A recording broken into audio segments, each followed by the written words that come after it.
Hello student, मैं आपके लिए लेकर आ चुका हूँ एक और नई वीडियो जिसमें आज हम सीखेंगे कक्षा 12 के अध्याय 3 आव्यूह के बारे में। पिछली वीडियो में हमने अध्याय 1 और अध्याय 2 पूरा कर लिया था, तो आज हम अध्याय 3 पढ़ने वाले हैं। तो चलिए वीडियो को स्टार्ट करते हैं।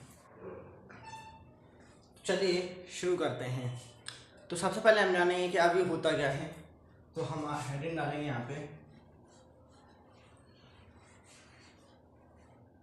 आव्यूह। देखिए, आव्यूह कहते हैं हम इसको,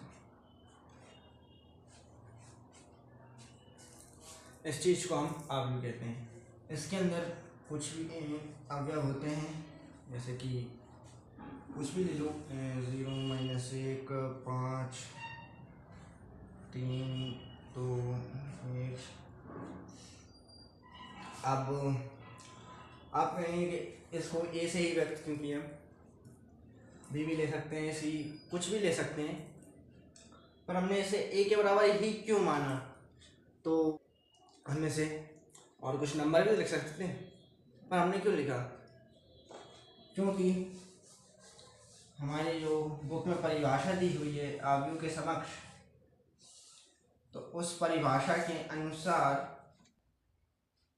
देखिए हमारी परिभाषा दी हुई है कि आव्यूह को हम अंग्रेजी के बड़े अक्षरों से व्यक्त करते हैं, इसलिए हमने यहाँ एक कैपिटल में लिया है।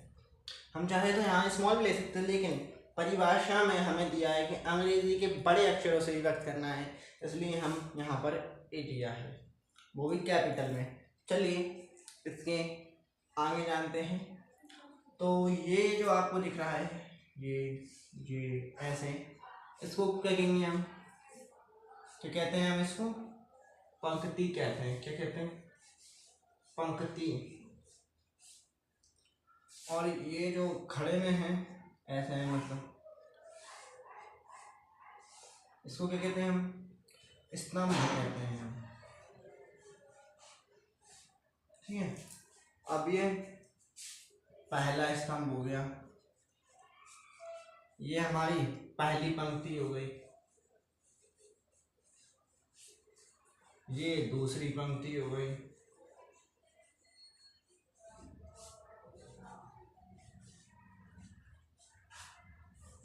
ये हमारी तीसरी हो गई क्या, पंक्ति। है ना, ये हमारा दूसरा स्तंभ हो गया,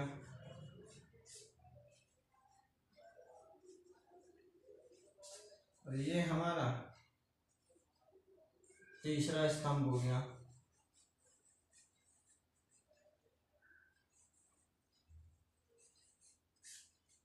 है ना, तो चलिए अब हम आव्यूह की कोटि के बारे में जानते हैं। इतना समझ में आएगा आप सबको। चलिए अब हम आगे करते हैं। तो अब हम अगली हेडिंग हो जाएगी हमारी आव्यूह की कोटि। ये हमारी अगली हेडिंग हो गई। जानते हैं कि आव्यूह की कोटि होती क्या है, जो कि हमारा जो आव्यूह दिया था पीछे, 1, 2, 0, 1, 3, -1, 3, 2, 1, ये जो आव्यूह दिया था हमारा, वो किस कोटि का है, यानी कितनी पंक्ति हैं और कितनी स्तंभ हैं, ये हमारी कोटि बताती है। तो कोटि का सूत्र क्या होता है हमारी, लिखेंगे आव्यूह की कोटि बराबर पंक्ति गुणित स्तंभ, यानी कितनी पंक्ति हैं और कितनी स्तंभ है। तो ये हमारा कितने बाई कितने हैं, तो इसमें पंक्ति गिनेंगे 1 2 3, 3 पंक्ति हैं। स्तंभ कितने, 1 2 3, तो ये 3। तो ये हमारा व्यू कितने क्या हो गया, 3 गुणा 3, 3 गुणा 3 क्या हो गया, यानी 3x3 कोटि का हमारा ये आव्यूह है। तो चलिए इसके आगे सीखते हैं। तो चलिए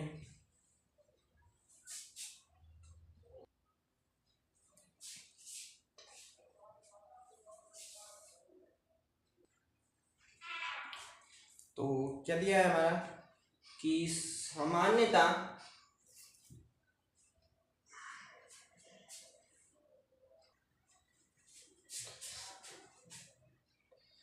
आव्यूह में हम पंक्ति को m से व्यक्त करते हैं और स्तंभ को n से, यानी ये हमारी कौन सी m पंक्ति है, ये 2m, ये 3, और ये हमारी n स्तंभ है। ठीक है, तो इसको हम ऐसे ही लिख सकते हैं, m गुणित n। ठीक है, तो चलिए अब इसके आगे चलते हैं। दिया है आगे कि सामान्यतः किसी m गुणित n आव्यूह का निम्नलिखित आयताकार क्रम विन्यास होता है। क्रम विन्यास क्या, A11 A21 A12 A13 A1J, J आगे की संख्या को दर्शाता है और n तक ये जा रहा है पंक्ति। ठीक है, और ऐसे ही ये हो जाएगा, ऐसे ये, और अब ये I हमारे स्तंभ को दर्शाता है। तो AI1 AI2 AI3 AIJ AIN ऐसे, और ये M हमने पीछे सीखा ही, पंक्ति को दर्शाएगा ऐसे। तो M1 M2 M3 MJ MN, N हमारे स्तंभ को दर्शाता है। तो हमारा किस प्रकार का आव्यूह हो गया, m गुणित n कोटि का ये हमारा आव्यूह हो गया। इसे हम एक प्रकार से और लिख सकते हैं, देखिए, तो हम इसको ऐसे भी लिख सकते हैं, जहाँ हम लिखेंगे इस प्रकार, आव्यूह के अवयव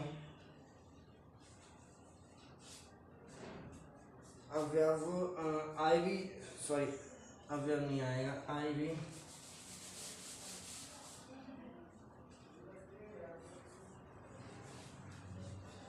पंक्ति के अवयव है।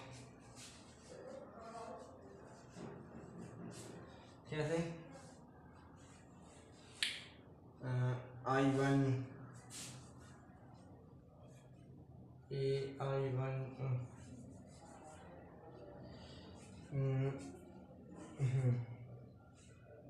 AI1 AI2 AI3 और ऐसे AIN तक। ठीक है, और जबकि J क्या है, J वे स्तंभ के अवयव हैं।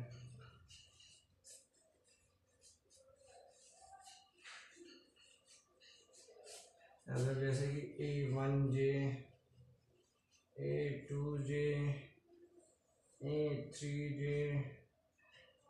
और J कहाँ तक, AMJ तक। ठीक है, तो इसके आगे बढ़ते हैं हम। तो सामान्यतः लिखेंगे हम, सामान्यतः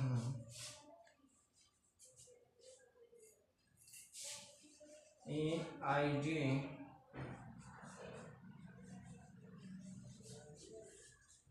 आईवी पंक्ति, आईवी पंक्ति और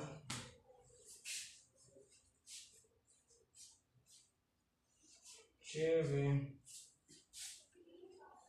स्तंभ, जेवे स्तंभ में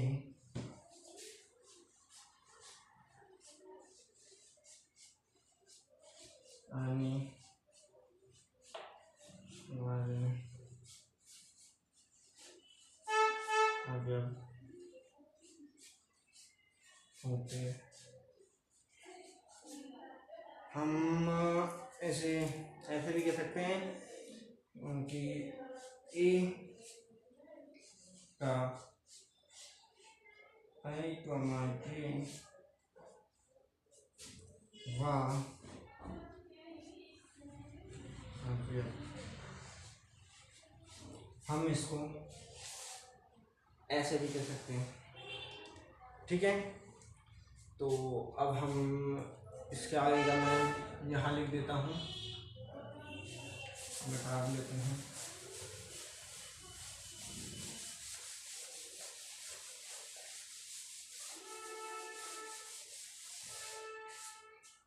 इसके आगे किसी एन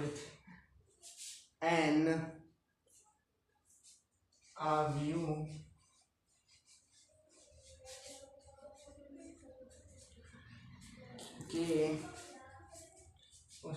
के में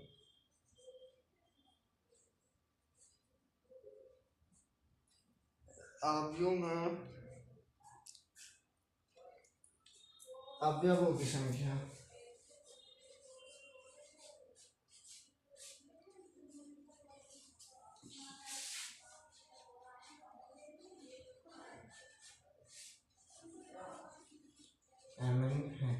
यानी जितने मान लो 2/3 का एक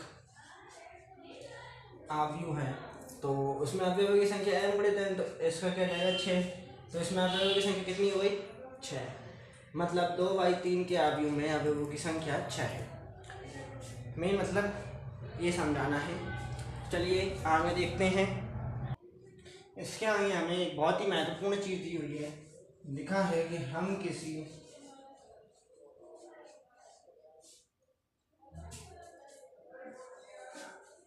m बड़े n कोटि के अवयव में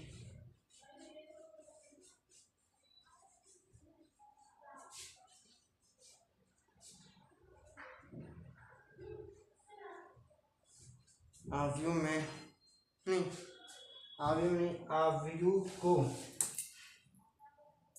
क्या लिखा है, अवयव को प्रकट करने के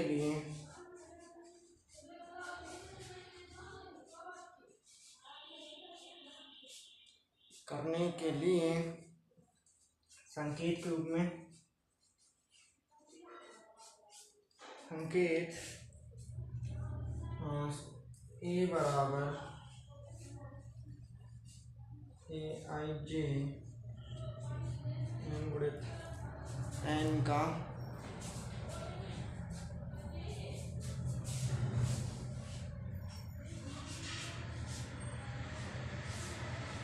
प्रयोग करेंगे। ये हमारे, तो हम किसी अवयव को व्यक्त करने के लिए हम क्या करेंगे, इस चीज का प्रयोग करेंगे। चलिए अब हम जानते हैं इसके आगे। तो इसके आगे हमारा अवयव के प्रकार, तो चलिए करते हैं। अब हम जानेंगे अवयव के प्रकार के बारे में। तो पहला है हमारा स्तंभ अवयव। स्तंभ अवयव, देखिए नाम से ही पता चल रहा है जैसे अवयव में स्तंभ हूँ, ये अवयव जितने भी आव्यूह होते हैं उसमें सब में स्तंभ होते हैं, पर स्तंभ आव्यूह विशेष है, क्योंकि इसमें क्या है कि जिस आव्यूह में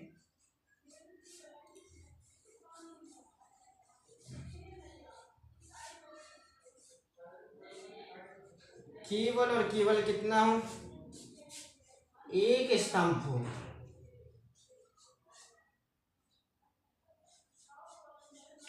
वो क्या कहलाता है, हमारा स्तंभ आव्यूह कहलाता है। जैसे कि उदाहरण के लिए देख लीजिए,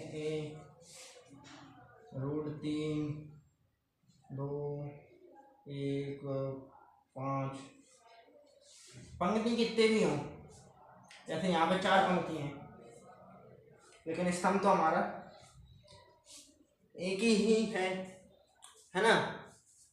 तो ये हमारा कैसा हो गया, 4 × 1 है ना। ये 4 यहाँ पर हमारी पंक्तियाँ हैं और एक हमारा स्तंभ है।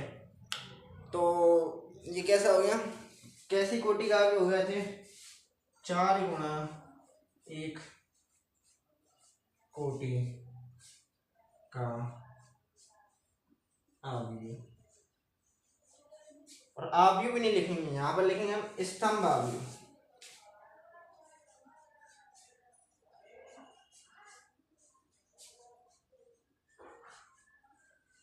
क्योंकि यहाँ पर सिर्फ एक स्तंभ है ना, इसलिए। तो जो हमने व्यक्त कर रहे थे हम उसको कैसे लिख सकते हैं, व्यापक रूप में हम कैसे लिखेंगे इसे, व्यापक रूप में क्या हो जाएगा, ये हो जाएगा हमारा A बराबर I क्या होता था हमारा, पंक्ति क्या अवयव, और J होता था हमारा स्तंभ क्या अवयव। तो यहाँ पर तो 4 पंक्ति हैं और एक स्तंभ है, लेकिन हम यहाँ पर स्तंभ आव्यूह को प्रकट कर रहे हैं, इसलिए हम पंक्ति तो इसमें वैसे भी कितनी भी हो सकती है, लेकिन स्तंभ एक ही होगा, इसलिए हम इसे ऐसा लिखेंगे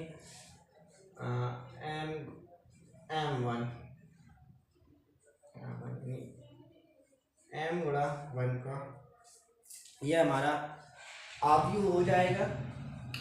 चलिए देखते हैं हम अगले आव्यूह के बारे में। दूसरा आव्यूह दिया है हमारा पंक्ति आव्यूह।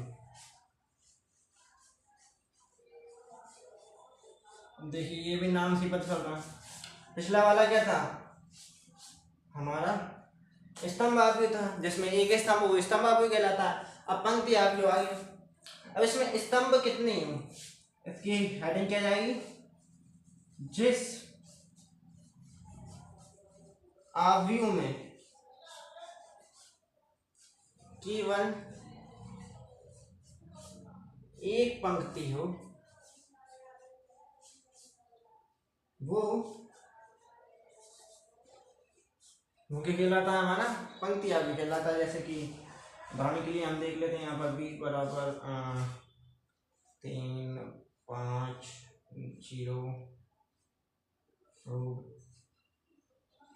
3, ये इसमें स्तंभ कितने, 1, 2, 3, 4 स्तंभ है, लेकिन पंक्ति हमारी एक ही है। तो ये हमारा कैसा हो गया, 1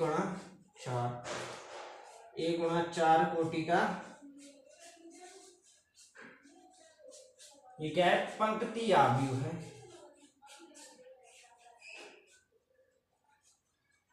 और हमें यदि व्यापक रूप में लिखना हो,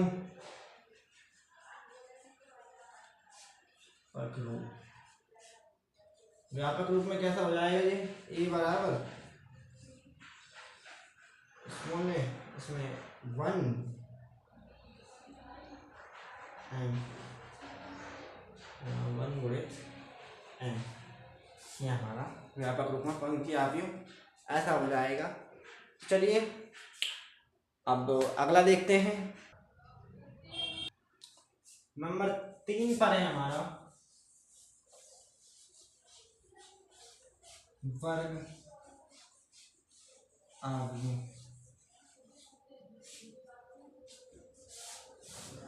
अभी वर्ग आव्यूह क्या है, तो लिखेंगे जिस आव्यूह में, जिस आव्यूह में पंक्ति तथा स्तंभों की संख्या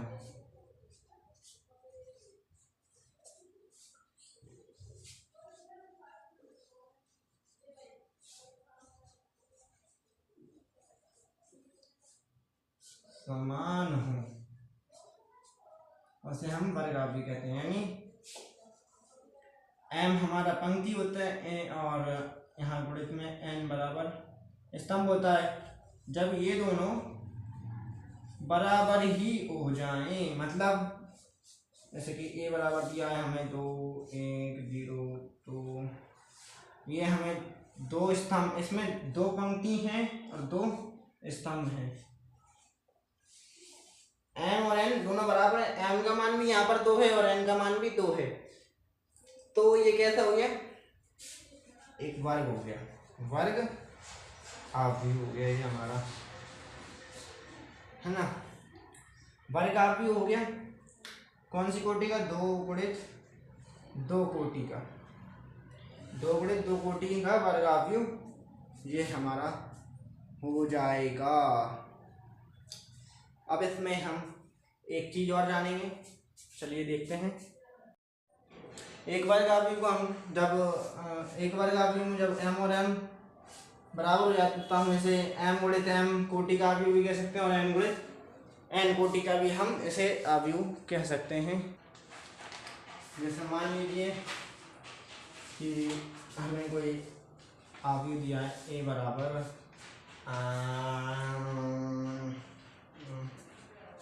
3 2 5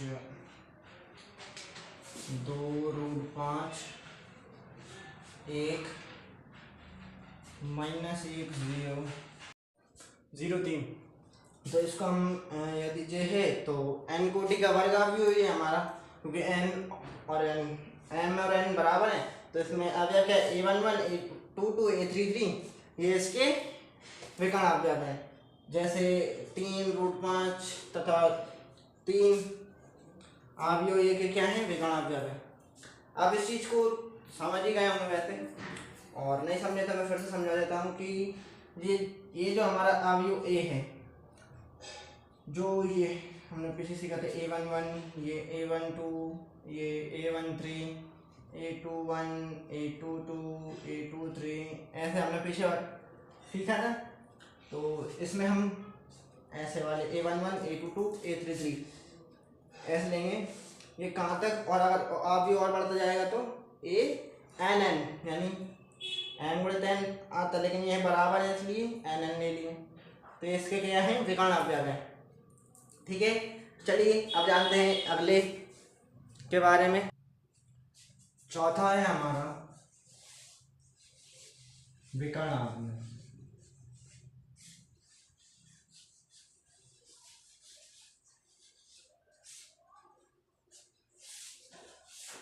मैंने आपको पहले वाले अवयव में बताया था कि विकर्ण ऐसे अवयव यानी या फिर ऐसा आव्यूह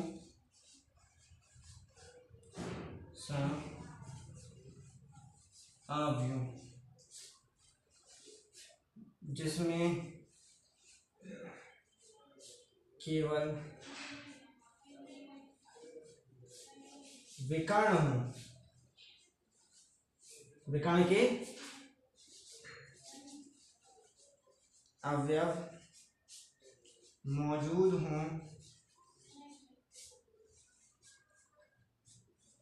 तथा सभी अवयव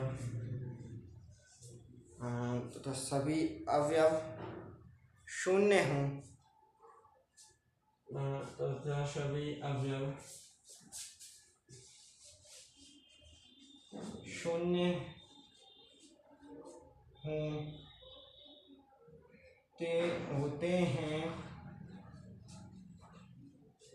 होते हैं तो ये क्या कहलाता है, हमारा विकर्ण अवयव कहलाता है। जैसे कि इधर देखिए a बराबर 3 0 0 0 2 0 रूट 2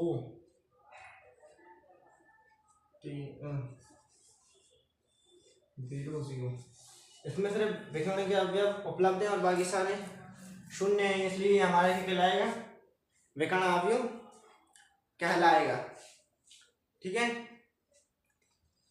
जिसके ऐसे हम 3 ले लेंगे कि a बराबर जैसा अवयव में केवल एक अवयव मौजूद है, यानी a1 1 है। एक में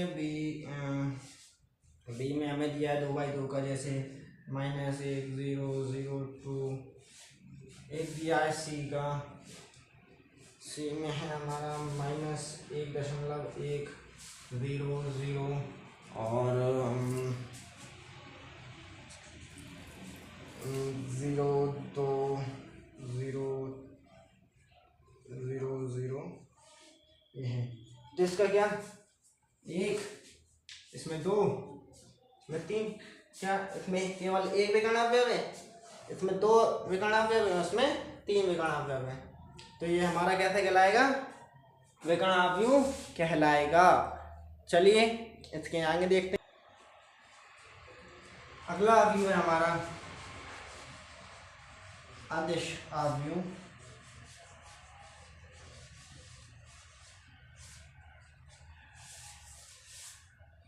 अदिश अवयव में क्या होता है, जो हमारा विकर्ण अवयव होता है,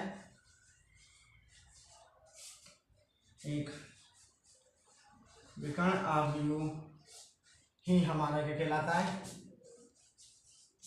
अदिश अवयव कहलाता है। एक ऐसा अवयव, ये एक ऐसा अवयव है जिसमें विकर्ण के अवयव समान हो। अब पहले विकर्ण अवयव में तो क्या था कि कोई भी, अब जैसा एक अवयव था और उसमें जैसे कोई भी जो अवयव थे तो इसमें 3 अवयव अलग अलग थे, समान नहीं थे। लेकिन अदिश अवयव में क्या कह रहा है कि हों, तो कैसे हों, समान हो। जैसे यहाँ -1 दिया है तो यहाँ पर भी -1, यहाँ पर भी -1 है ना। और यदि यहाँ -2 दे रहा है तो यहाँ पर भी -2 हो या -2, तो ये अदिश अवयव कहलाएगा। तो इतना आई होप आपको समझ में आ गया होगा। इसके आगे करते हैं। तो बेटा अगला अवयव है हमारा तत्समक अवयव।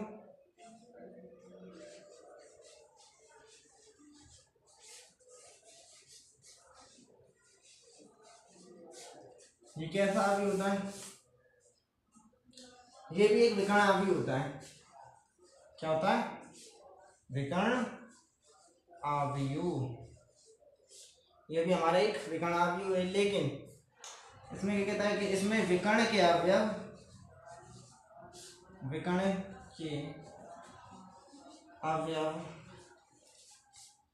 केवल एक हों और बाकी सारे अवयव क्या हों,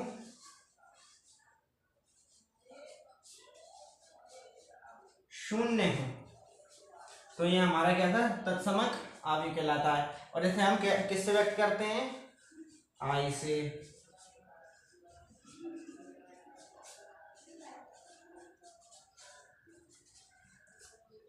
तो जैसे कि आई बराबर 1 0 0 1, या फिर आई बराबर 1, या फिर 1 0 0 1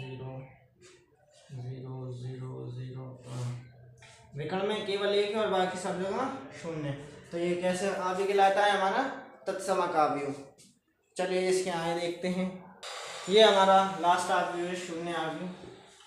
अवयव के यानी 7 ही प्रकार होते हैं, इसमें से हमने 6 पढ़ ली और ये आखिरी है शून्य अवयव।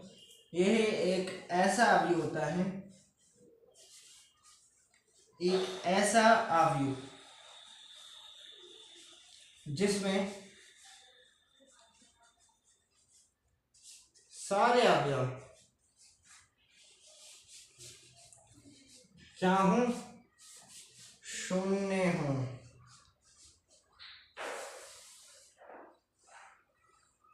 शून्य हूं ऐसा अवयव कहलाता है शून्य अवयव। जैसे इसे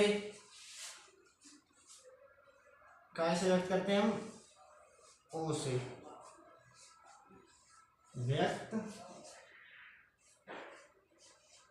करते हैं। तो जैसे कि ओ बराबर 1 0 और ओ बराबर 0 0 0 0 और ओ बराबर 0 0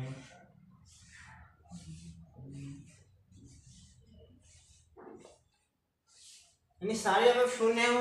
अवयव कितनी कोटि का हो, अवयव सारे शून्य हो तो वो शून्य अवयव कहलाता है। चलिए इसके आगे करते हैं। तो अभी तक हमने अवयव के प्रकार पढ़ लिए, अवयव की कोटि पढ़ ली और अवयव पढ़ लिया। अब हम पढ़ने वाले हैं अगला टॉपिक, अवयव की समानता। चलिए पढ़ते हैं हम अवयव की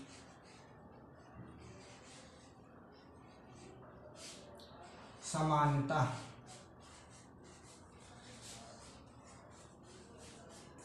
ये कोई बहुत ही मुश्किल टॉपिक नहीं है, बहुत सरल टॉपिक है।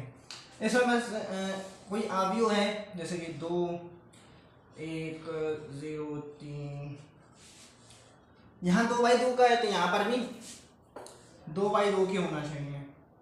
जैसे कि यहाँ 1 2 3 और इसमें अवयव समान होना चाहिए। तो ये कैसा हो जाता है, दोनों अवयव समान है। ये भी 2/2 का है और ये भी 2/2 का है। इसमें पहला अवयव 2 है, इसमें भी पहला अवयव 2, इसमें 0 है, इसमें 0 है, इसमें 1 है, इसमें 1, इधर 3 है, इधर 3। तो ये दोनों अवयव बराबर हैं, ठीक है। और इसकी एक परिभाषा भी है आपकी किताब में कि ए बराबर AIJ और तथा B बराबर BIJ, दोनों कैसे हैं, समान हैं। क्योंकि A बराबर B हो जाएगा तो ये समान कहलाएंगे।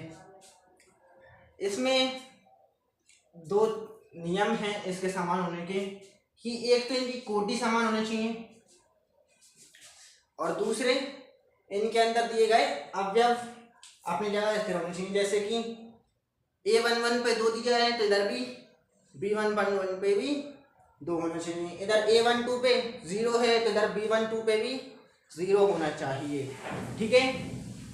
तो चलिए करते हैं आगे। तो अब हम अध्याय 3 के प्रश्नावली 3.1 करेंगे। ये अवयव की समानता हमारा टॉपिक कंप्लीट हो चुका है। तो चलिए करते हैं प्रश्नावली 3.1। तो प्रश्नावली 3.1 करने से पहले मैं आपको कुछ उदाहरण करा देना चाहता हूँ। तो सब अपने अपने बुक में देखें कि उदाहरण नंबर 3 है जो हमारा, हम वो करेंगे। देखिए उदाहरण नंबर 3 दिया है हमारा, एक ऐसे 3 गुणित 2 अवयव की रचना कीजिए जिसके अवयव AIJ बराबर 1/2 I - 3J द्वारा प्राप्त हों। तो लिखेंगे हम हल। माना एक 3 गुणा 2 अवयव सामान्यतः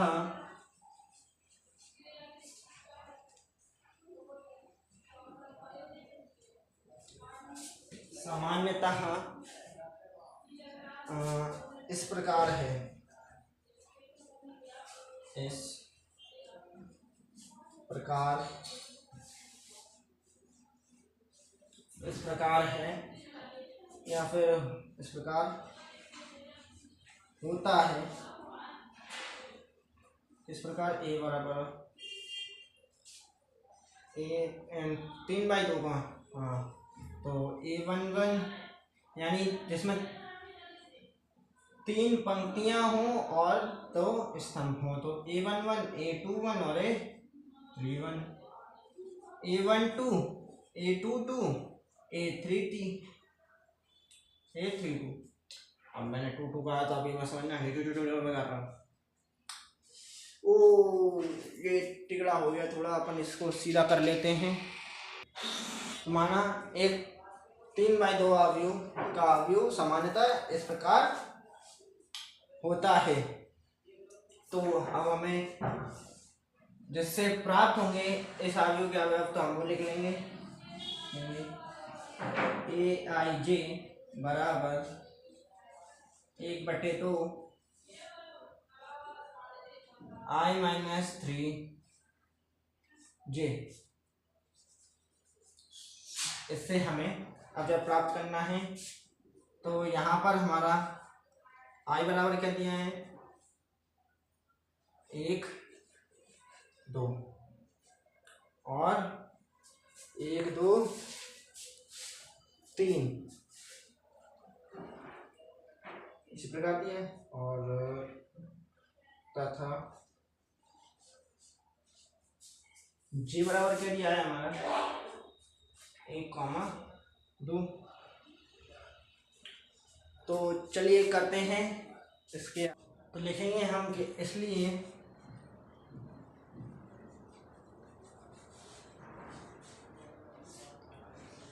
ये 1 क्या हो जाएगा हमारा 1/2 1 - 3 इंटू 1 - 3 × 1, ये हो जाएगा हमारा। तो आगे क्या जाएगा 1/2 मॉड में 3, 1 में से 3 गए तो माइनस के 2 और यहाँ पर 1, इधर ये 1/2 क्या हो जाएगा हमारा 1 - 3 × 2, यह आ जाएगा हमारा -5, तो ये हो जाएगा हमारा 5/2। उधर a21 बराबर 1/2 2 - 3 × 1 बराबर हो जाएगा 3 × 3 और -1, तो 1/2। और इधर लिखेंगे हम a22 बराबर 1/2 2 - 3 × 2 बराबर आ जाएगा जो हमारा इसको मैं थोड़ा ऊपर कर देता हूँ।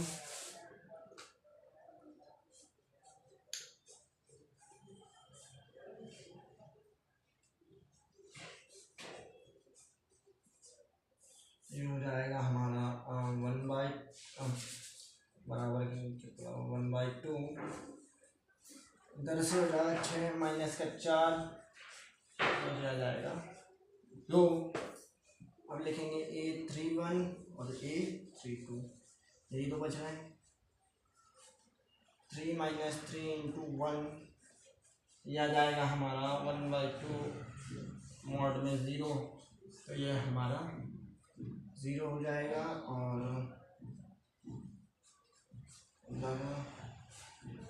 3 - 3 × 2 1/2, ये 6 हो जाएगा। 6 में से -3 तो जाएगा हमारा 3/2। चलिए इसके आगे करते हैं। तो लिखेंगे हम अतः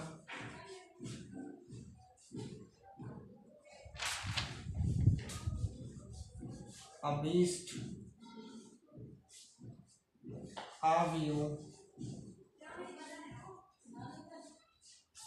क्या हो जाएगा हमारा ए बराबर, इधर हम a11 का मान रख देंगे।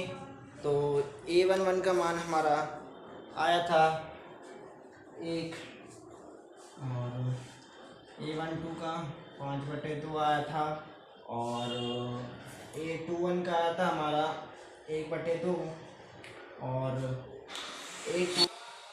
तो a22 का मान हमारा आया था 2 और a31 का मान आया था हमारा 0 और a32 का मान आया था हमारा 3/2। ये कैसा है 3/2 कोटि 3/2 कोटि का ये हमारा अवयव है और यही हमें निकालना था। चलिए अब हम आगे करते हैं। तो आगे दिया है हमारा उदाहरण नंबर 5 की यदि 2a + b a - 2b 5c - d 4c + d 3d बराबर अवयव 4 11 - 3 24 है तो a, b, c तथा d के मान ज्ञात कीजिए। तो चलिए करते हैं। तो लिखेंगे हम हल। तो लिखेंगे दिए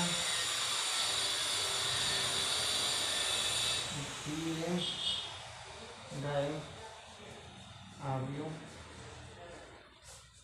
तो हम यहाँ पर अवयव लिखेंगे 2a + b 5c - d और a - 2b और 4c + 3d। इधर बराबर के दिया है 11 - 3 24। ये अभी हमने ये टॉपिक पढ़ा था अवयव की समानता, उसी पर आधारित है। तो इधर लिखेंगे हम तुलना करने पर, क्या लिखेंगे तुलना करने पर। तो इसके तुलना करने पर हमें क्या प्राप्त होगा, इसकी तुलना करने पर हमें ये कुछ समीकरण प्राप्त हुए। तो इसके आगे लिखेंगे हम, देखिए ये ऐसे समीकरण नंबर 1, ऐसे समीकरण नंबर 2, ऐसे समीकरण नंबर 3 और ऐसे समीकरण नंबर 4 नाम दे देंगे। तो लिखेंगे हम सबसे पहले समीकरण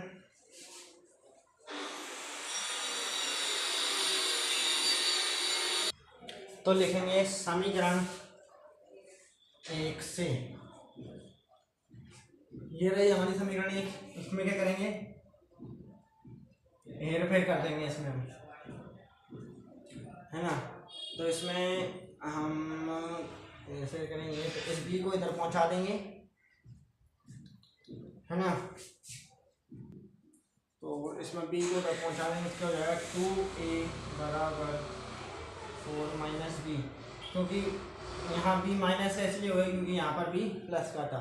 तो इस 2 को नीचे पहुंचा देंगे 4 - b/2। ये बन गई हमारी समीकरण नंबर 5। तो लिखेंगे हम समीकरण 5 से, लिखेंगे हम समीकरण 5 से a का मान समीकरण 2 में रखने पर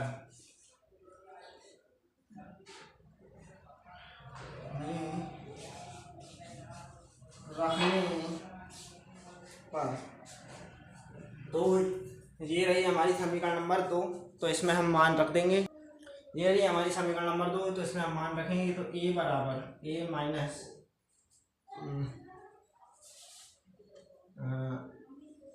ए माइनस टू बी का नहीं, ए का मान रखना है हमें, बी का नहीं।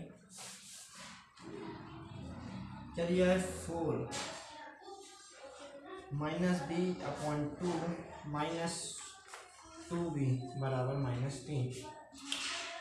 तो यहाँ हमने मान रख दिया। तो अब हम इसे आगे करेंगे। तो इसमें हम पहले एलसीएम ले लेंगे। तो एलसीएम 2 आ जाएगा। तो यहाँ ऐसा कहीं ऐसा, और यहाँ 4b बराबर -3।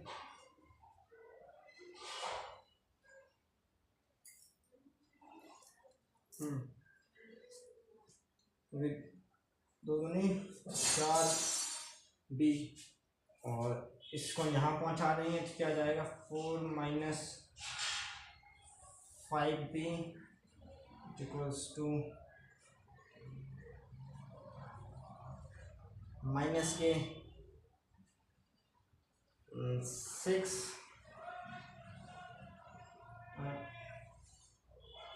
माइनस के 6। अब माइनस के 6 को हम यहाँ ले आएंगे या फिर इसको उधर ले जाएंगे। तो यहाँ हो जाएगा 5b बराबर -6 -4। तो यहाँ हो जाएगा हमारा माइनस कॉमन ले लेते हैं और पहुँचा के, तो माइनस से माइनस नहीं। तो इस 2 को हम यहाँ पहुँचा देंगे। इसको यहाँ पहुँचाने के बाद हमारे पास आया 4, इन दोनों हो जाएंगे तो 5b माइनस के 6 को उधर ले आएंगे, 5b को उधर ले जाएंगे। तो ये हो जाएगा हमारा 4 प्लस 6 इक्वल्स टू 5b। तो ये हो जाएगा 5b इज इक्वल्स टू 10। तो b बराबर 10/5। तो यहाँ पर आ गया 2, क्योंकि 5 1 ज़ा 5, 5 2 ज़ा 10। तो अब लिखेंगे b का मान समीकरण 5 में रखने पर। तो रखेंगे। तो समीकरण 5 हमारी थी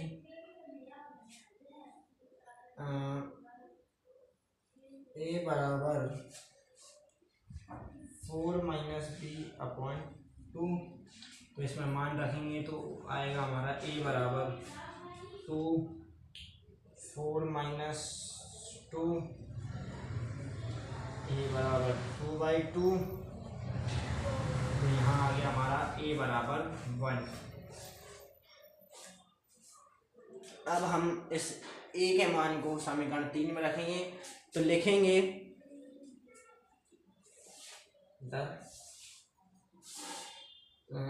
a का मान समीकरण 3 में रखने पर। तो समीकरण 3 है हमारा। इधर लिखेंगे हम कि a का मान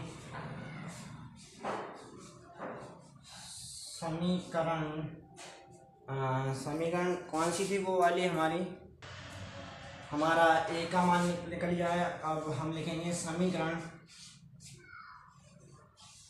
3 से। तो समीकरण 3 क्या दिए हैं हमारी, समीकरण 3 दी है हमारी कि 5c minus d is equals to 11। यही दी है हमारी।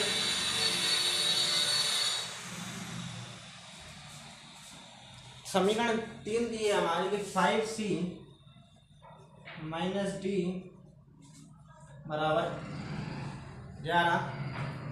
तो इस d को उधर पहुंचा देंगे। 5c is equals to 11 plus d तो सी बराबर हो जाएगा 11 प्लस डी अपॉन 5। ये हो गई हमारी समीकरण नंबर 6। अब लिखेंगे तो लिखेंगे समीकरण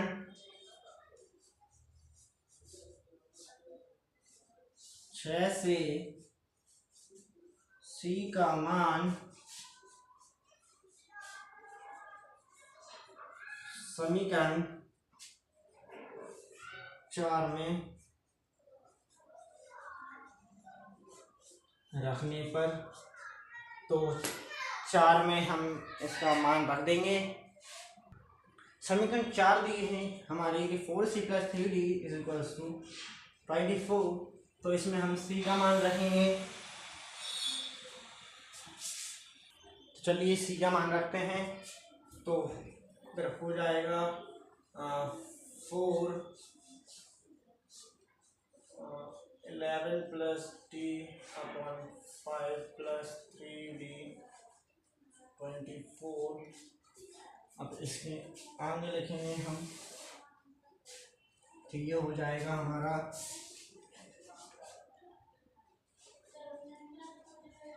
ये हो जाएगा 44 प्लस 4d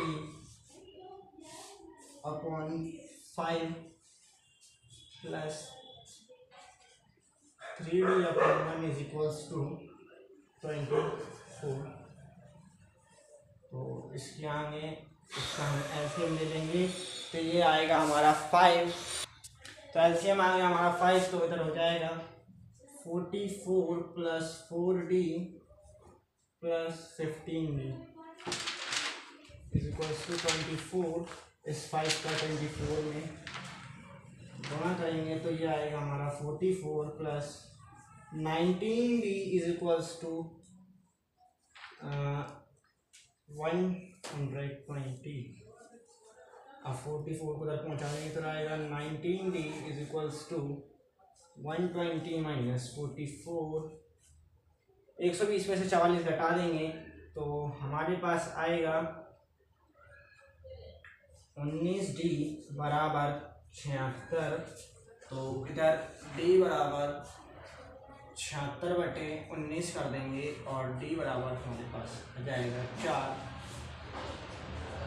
अब हम इस d के मान को समीकरण 6 में रख देंगे। चलिए रखते हैं। तो पहले हम लिखेंगे हम कि d का मान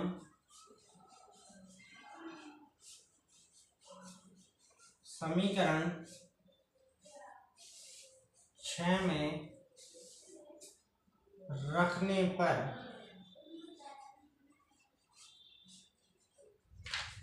तो समीकरण 6 थी हमारी c = 11 प्लस डी अपॉन 5। तो यहाँ पर d का मान रख देंगे। तो अगली स्टेप हो जाएगी c बराबर 11 प्लस 4 अपॉन 5। तो c बराबर हो जाएगा हमारा 15/5। तो यह आ जाएगा हमारा c बराबर 3। तब लास्ट में लिखेंगे हम, अतः a बराबर 1 b बराबर 2। लिखेंगे a बराबर 1 b बराबर 2 और c बराबर 3 तथा d बराबर 4। और यही हमें क्वेश्चन में मान याद कर रहा था।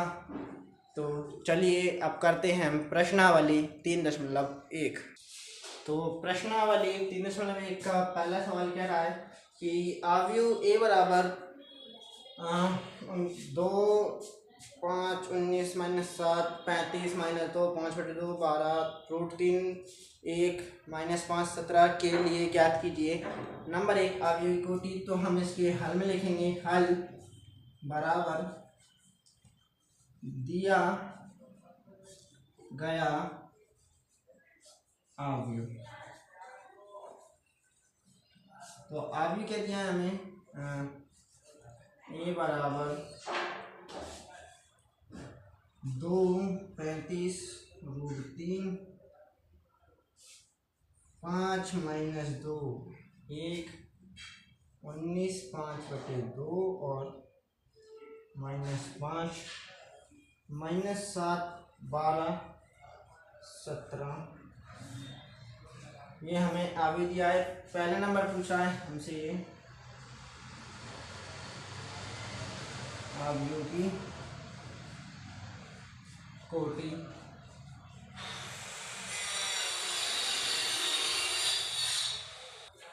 तो अवयव की कोटि का सूत्र हम जानते हैं कि जितने पंक्ति हैं और जितने स्तंभ हैं दोनों का गुणा। तो इसमें स्तंभ में 1 2 3 4 और पंक्ति है 1 2 3। तो ये कितने का अवयव है? 3 × 4। तो इसकी कोटि भी क्या हुई? 3/। अब दूसरा नंबर क्या पूछ रहा है? दूसरा नंबर पूछ रहा है अवयव में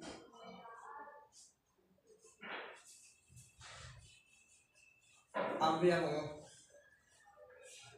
की संख्या। तो हम इस कोटि का गुणा कर देंगे टीचरों को 12 तो वो आ जाएंगे, क्योंकि हमने सीखा था m × n ये कोटि हो और अवयव की संख्या बताना हो तो ये क्या हो जाएगा? mn हो जाएगा। दोनों का गुणा कर देंगे तो अवयवों की संख्या में आ जाएंगे, संख्या में प्राप्त हो जाएगी। तीसरा क्या पूछ रहा है ये? अवयव। तो तीसरा पूछ रहा है हमारा, तीसरा कह रहा है हमारा कि अवयव A13 A21 A33 A24 और A23 बताइए। तो लिखेंगे A13 बराबर A11 A12 A13 19। और अगला पूछ रहा है हमारा A21। तो A21 हमारा दिया है 35। और अगला पूछ रहा है हमारा A33 बराबर -5। और अगला पूछ रहा है कि A24 लिख देंगे हमारा 12। और अगला है A23 बराबर लिख देंगे 5/2। ये हमारा उत्तर हो जाएगा। चलिए करते हैं हम अगला प्रश्न। फ्रेंड्स आज के लिए बस इतना ही। अगर आपको इससे रिलेटेड नोट्स चाहिए या फिर इस प्रश्नावली या चैप्टर से रिलेटेड नोट्स चाहिए तो आप बिल्कुल हमें कमेंट कर सकते हैं और इसके आगे का हम नेक्स्ट वीडियो में करेंगे। Thank you.